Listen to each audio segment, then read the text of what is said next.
للسعال والنزلات الشعبية. بسم الله الرحمن الرحيم.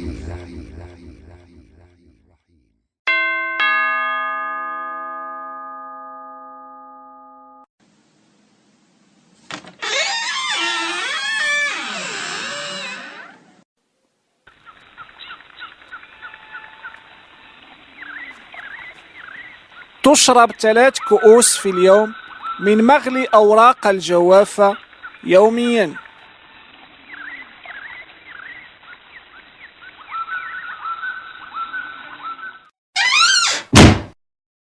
اللهم اشف مرضانا، اللهم اشف مرضانا، اللهم اشف مرضانا وعاف مبتلانا.